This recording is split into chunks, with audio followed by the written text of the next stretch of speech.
Should I start? Yes, ma'am. Sure.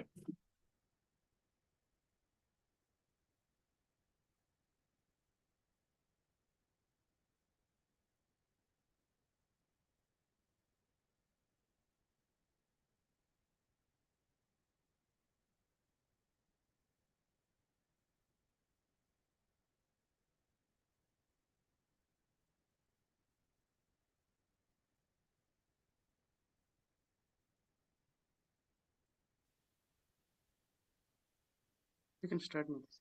Oh, okay. Oh, I said yes. I thought you were saying something. Okay. Om Namo Bhagavate Vasudevaya. Om Namo Bhagavate Vasudevaya. Om Namo Bhagavate Vasudevaya. Reading from Srimad Bhagavatam, Canto number 3, chapter 24, text number 30.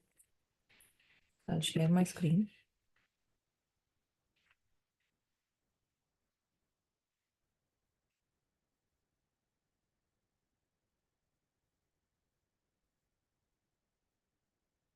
Viyam vakyam ritam kartum अवतीर्णोऽसि मे गृहे चिकीर्षुर्भगवान् ज्ञानम् भक्तानां मानवर्धनः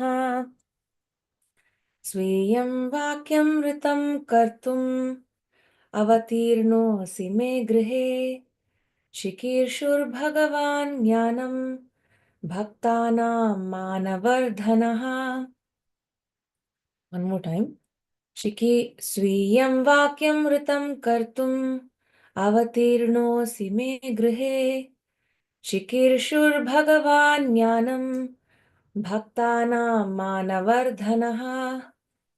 Swiyam, your own, Vakyam, words, Ritam, true, Kartum, to make, Avatirnaha, descended, Asi, you are, Me grihe, in my house, Chikir Shuhu, desirous of disseminating, Bhagavan, the personality of Godhead, Jnanam, knowledge, Bhaktanam, of the devotees, Mana, the honor, Vardhanaha, who increases. Translation and purport by His Divine Grace A.C. Bhaktivedanta Swami Srila Prabhupada. Srila Prabhupada ki jai. Kardama Muni said, You, my dear Lord, who are always increasing the honor of your devotees, have descended in my home just to fulfill your word and disseminate the process of real knowledge. When the Lord appeared before Kardama Muni after his mature yoga practice, he promised that he would become Kardama's son. He descended as the son of Kardama Muni in order to fulfill that promise. Another purpose of his appearance is Chikir Shur Bhagavan Jnanam, to distribute the knowledge. Therefore, he is called Bhaktanam Manavardhanaha, he who increases the honor of his devotees. By distributing Sankhya, he would increase the honor of the devotees. Therefore, Sankhya philosophy is not dry mental speculation. Sankhya philosophy means devotional service. How could the honor of the devotees be increased unless Sankhya were meant for devotional service? Devotees are not interested in speculative knowledge. Therefore, Sankhya, enunciated by Kapila Muni, is meant to establish one firmly in devotional service. Real knowledge and real liberation is to surrender unto the Supreme Personality of Godhead and engage in devotional service. Translation one more time. 3:24:30. Kardama Muni said, You, my dear Lord, who are always increasing the honor of your devotees, have descended in my home just to fulfill your word and disseminate the process of real knowledge. Om Ajnanatimirandasya Jnananjana Shalakaya Chakshurunmilitam Yena Tasmai Shri Gurave Namaha. I was born in the darkest ignorance, and my spiritual master opened my eyes with the torch of knowledge. I offer my respectful obeisances unto him.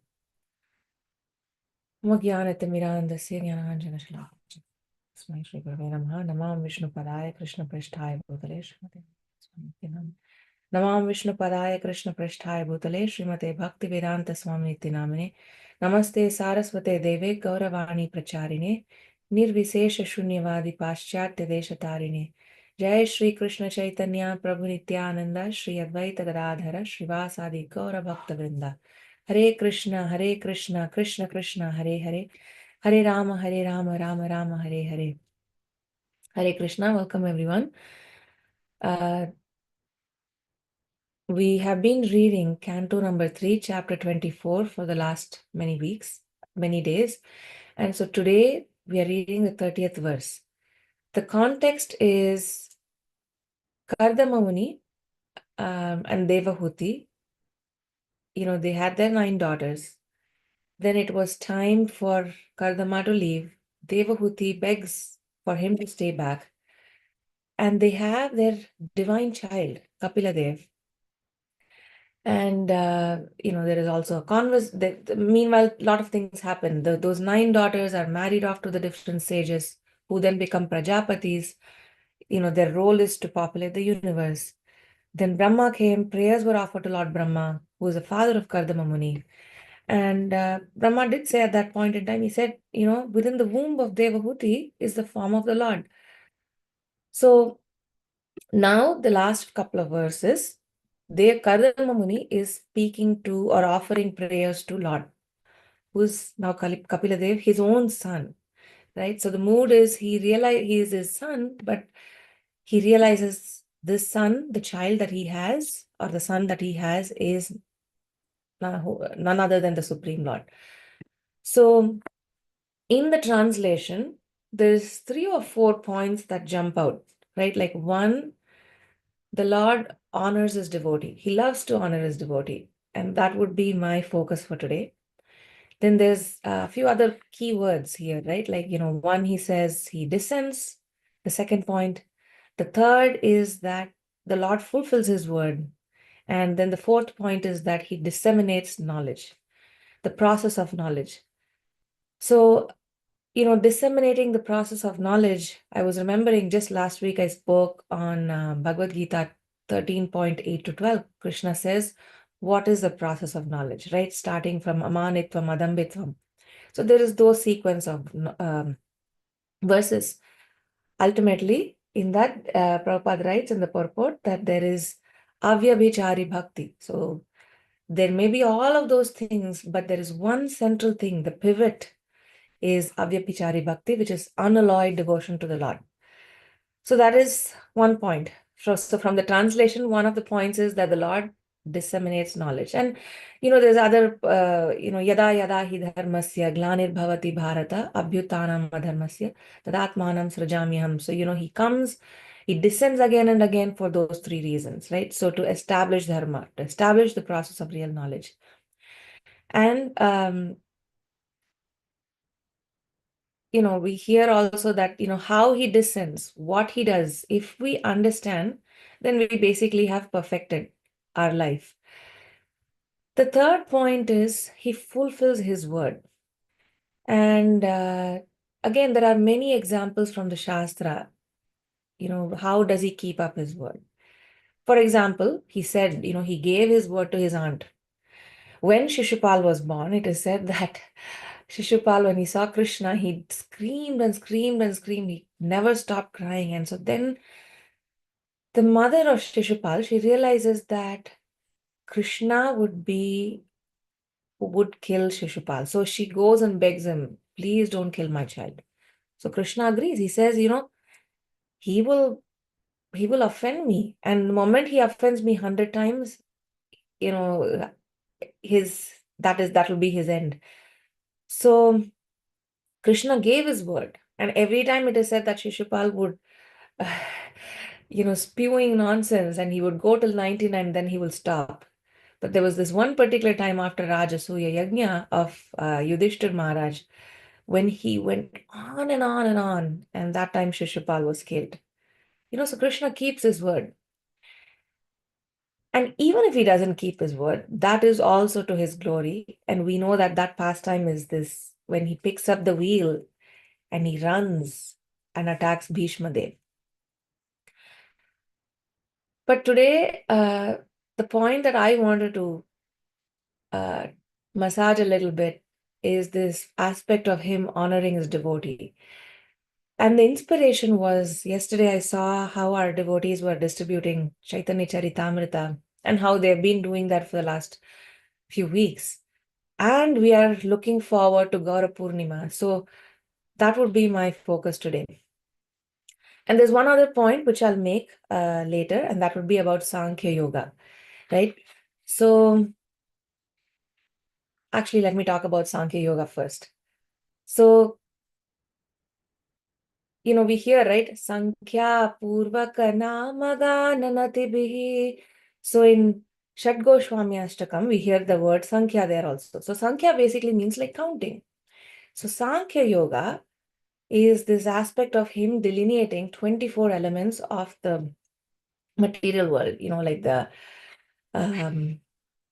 5 knowledge acquiring senses, the 5 working senses, the 5 sense objects, the 5 elements, mind, body, intelligence, ego, and ending in soul. So those are the 24 elements. Now, one may ask, how is, okay, that can be Sankhya, but how is that yoga? How does that link to the Supreme Lord? So this is where Srila Prabhupada says, the fact that it says here it is honoring the devotee means that Sankhya Yoga essentially relates to the devotee. It is meant for devotees since it increases his honor, devotees' honor, because devotees are not interested in speculative knowledge. This knowledge establishes bhakti, and thereby we can conclude that Sankhya Yoga is related to devotees, or the other way is also true. It increases the honor of the devotees, therefore Sankhya Yoga relates to bhakti. So let me say that one more time. In chapter 25, the next chapter, devotional service is spoken about, and in 26th chapter, Sankhya Yoga is delineated. So, how does this relate, right? So, all of the Sankhya is to help us in meditation. Because in Satya Yuga, that was the dharma. Meditation was the dharma. And the perfection of this meditation is bhakti. So, proper philosophy leads to proper meditation. And when you do meditation properly, meaning your object of meditation is proper, it leads to bhakti. So Sankhya Yoga thereby relates to bhakti. And why is Kardama Muni or Kapila Dev, why is he famous for Sankhya Yoga? Because every incarnation has a certain mood, has a certain purpose. And Kapila Dev's purpose was Sankhya Yoga. The question would be, why did he speak Sankhya Yoga? And that is because his mother, Devahuti, she begged him. She said, "Oh, my child, this husband, this exalted husband of mine, Kardama Muni, he is now left. And now, if you're going to leave, I'm going to be bereft of both your association. What will happen of me? And I don't know anything. I haven't developed my knowledge. I haven't taken advantage of his association." So she's going to say that, right? And so then, in response to that, the Lord is going to speak Sankhya Yoga. And so that was a little bit about Sankhya Yoga and how it relates to Bhakti. Now, for today's focus, honoring the devotee, the pastime that I'm going to speak about is from Chaitanya Charitamrita Madhya Lila. And the context is conversation with Ramananda Rai. So Lord Chaitanya, he is spoken with Sarvabhauma Bhattacharya. They have spoken about, Sarvabhauma Bhattacharya and him have spoken about Atma Rama verse. Sarvabhauma has spoken for a whole week. The Lord hasn't responded. And then when the Lord speaks, Sarvabhauma realizes, no one other than the Supreme Lord can speak about Atma Rama verse. So this personality whom I'm seeing is not just an ordinary sannyasi. He must be the Supreme Lord. So anyway, the Lord is now proceeding to South India. And Sarvabhauma begs. He says, "Can I please beg one thing of you? When you go down south, by the bank of river Godavari, in a town known as Vidyanagar, there is an exalted person, Ramananda Rai. Please, please do go visit him." So it is said that the Lord takes darshan of Jiyad Narsimha. I think he's also known as Panakala Narasimha, and he's a very beautiful, stunning deity indeed. And in 2010, I was fortunate to visit, this place along with our Guru Maharaj, and we also went to Godavari and went to this place. There is a Gaudiya Mutt there. And so by the banks of Godavari River, Mahaprabhu meets Ramananda Rai. Now, Ramananda Rai, it is said, was the governor of Madras. So Madras right now is just a city, but that time it was half of, the South India, entire South India. So he held a position of an administrator, right? So by caste, one could say he was a Shudra. And here was Lord Chaitanya, a sannyasi, and the social orders didn't match. But when they met, it is said that the people around them were stunned by the bodily transformation of these two personalities, great personalities.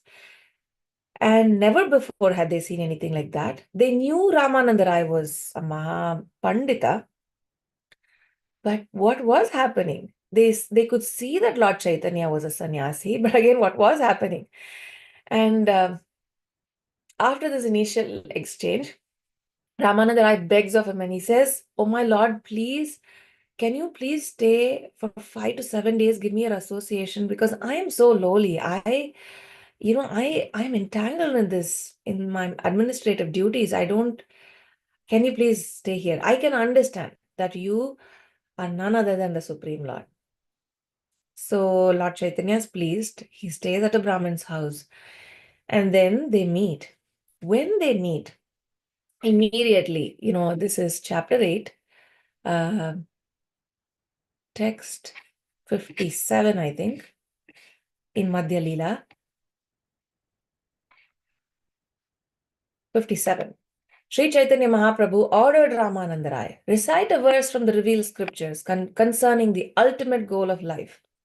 Now remember, Lord Chaitanya had just spoken with Sarvabhauma Bhattacharya and they had this great exchange about, the Atma Rama verse, right? So Lord Chaitanya is not like we know, when he was a young brahmachari, also as Nimai Pandit, he was not an ordinary person.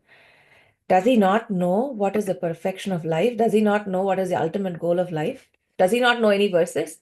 But here he is in the company of Ramananda Rai asking him, please recite a verse that concerns ultimate goal of life.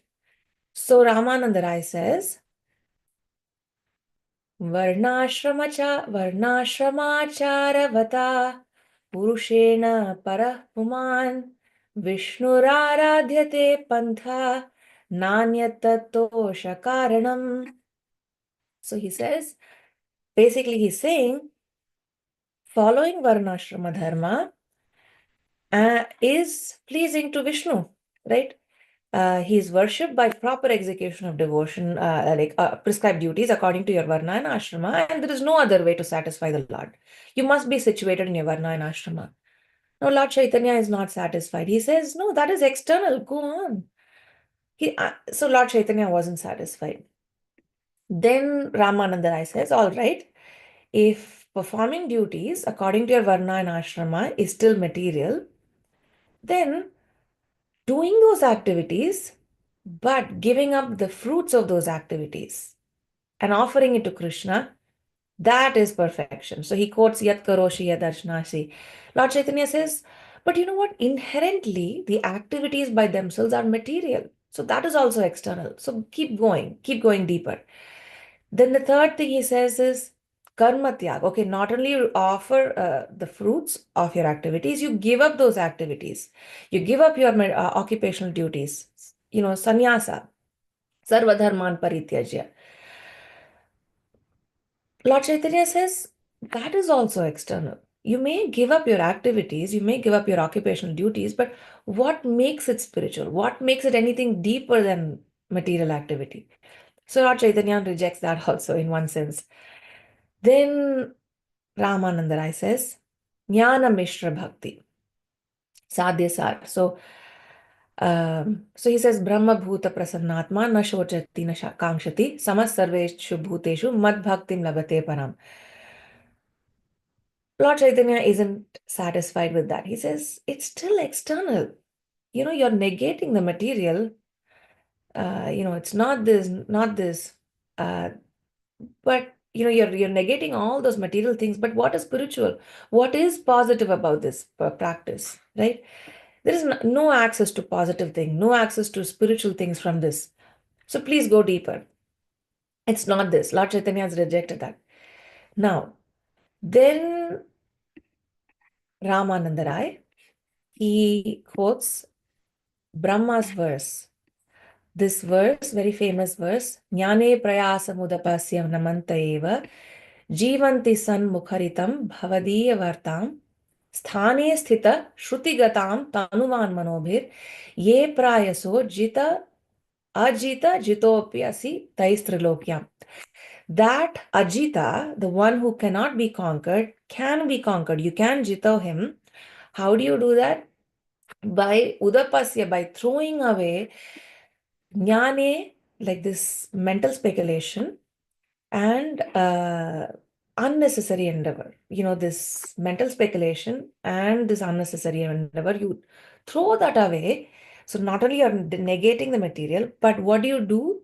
You namantaha, you completely surrender, and you are in your own position. Sthane stitaha, you may be a brahmachari, a sannyasi, a grahastha, vanaprastha. You stay in your own position.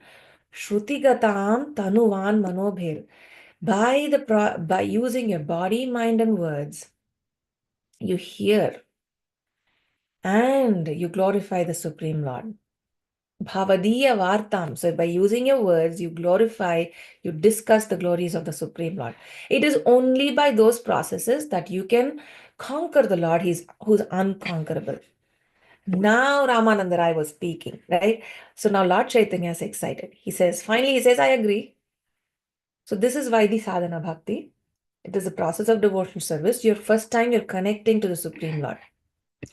After this, Ramananda Rai then talks about Raganuga Sadhana Bhakti. So in Vaidhi Sadhana Bhakti, there is no spontaneity. There is regulations and rules that we follow, but the spontaneity happens, and that is at higher platform. So Lord Chaitanya says, he's excited. He's saying, go further, go higher. So then Ramananda Rai says, it is not just Raganuga Bhakti, it is Prema Bhakti, serving the Lord with absolute greed. Lord Chaitanya says, go further, go higher. Then Ramananda Rai speaks about the rasas. There is a neutral rasa, then there is Dhasya rasa. Dhasya rasa, the Lord is master and you actively serve him. In neutrality, there is not even that service, but there is connection to Krishna. And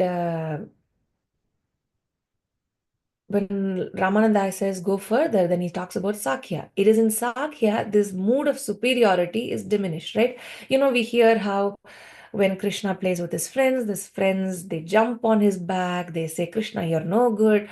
Things like that. Krishna is fearful of his friends teasing him. His friends, they go and tell Mother Yashoda he's eaten dirt. So he's not any superior, right? So that is Sakyaras. Further up is Vatsalya Ras, and then further up is conjugal, Madhurya. Now, even in Madhurya, there is Krishna has his relationships with his wives in Mathura, in Dwaraka, and in Vrindavan. So Lord Chaitanya says, go further, go further. Then he says the conjugal love of gopis is even higher. And further high is he glorifies Radharani.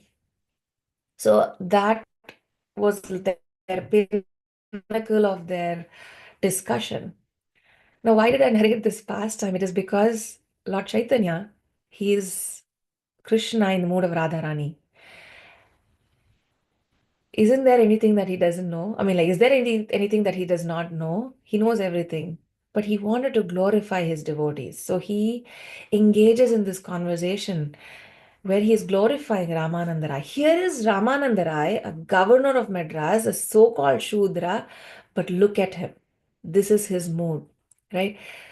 The Lord loves to do that. He loves to glorify his devotees. And there's many, many, many pastimes in Mahabharata when Yudhishthir is downcast after the war, he takes him to Bhishma Dev. Now, Bhishma Dev fought against the Pandavas, but the Lord takes him to Bhishma Dev and Bhishma Dev speaks. So, glorifying Bhishma Dev. The Lord does that so many times, when Ambarish Maharaj, that pastime of Durvasa Muni, the Lord tells Durvasa, you have I'm sold out to my devotees. There is nothing in my heart other than my devotees. And in my devotees' heart, there is nothing but me. So that is the mood of the Lord. He loves to honor his devotees. And Kardama is saying that here. He's saying, oh Lord, you are always increasing the honor of devotees. You have descended and you keep your word and you give this process of real knowledge. So that with that, I'd like to pause and see. We have a couple of minutes before the hour. If you have any reflections, comments, please do share.